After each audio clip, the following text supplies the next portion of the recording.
here today to judge some of the supermarket's Christmas cakes. It was a blind taste test for us, so we didn't know which one we were sampling. Yeah. And we graded these cakes on appearance, texture and taste. The one I picked as the winner, obviously we both picked the same cake. For me, it had that wow factor about it. It was simple but effective.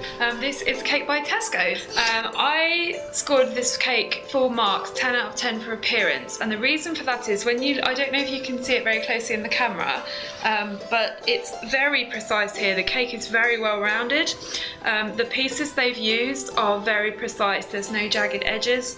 The ribbon is the right size. Very uniform, isn't it? Very uniform, and there's some hand pipe decorations on top, and I just think this design it's quite modern but not too modern. I think it would work in a range of houses with different Christmas decorations going on. It's a really nice classic design. For £13 it was a definite off the shelf into the basket seller for me. In terms of the taste and texture, I did think it was good. It wasn't actually my favourite cake based purely on texture and taste.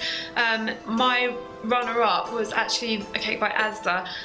It lost marks for having quite a plain design. It wasn't as round, and I think on a table it would be quite disappointing once the ribbons come off and there's really not much decoration.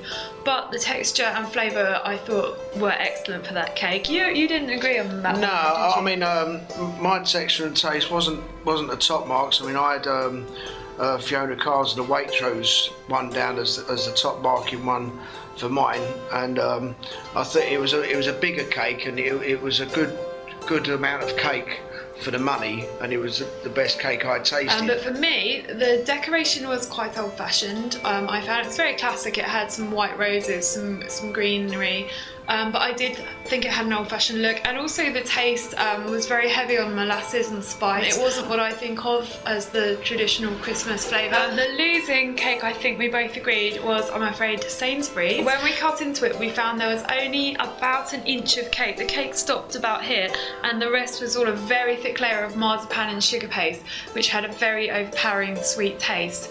It was also surrounded by a ribbon that was as high as the cake, which is a very strange look for a cake.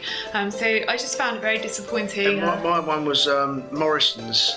The cake itself was very dry. I found it very dry, and the texture was very crummy. And I think when you're buying a Christmas cake, you do look for a bit of moistness there. You don't want to put loads of cream or custard or whatever on to get through the cake. The cake should be nice enough to eat without anything being added to it. The appearance was about mediocre. There was one or two with the same sort of score on the appearance, but the texture and taste for me was quite low. Yeah, there's some very good value cakes on the market. I mean, at less than £1 a slice, these really do represent phenomenal value for money.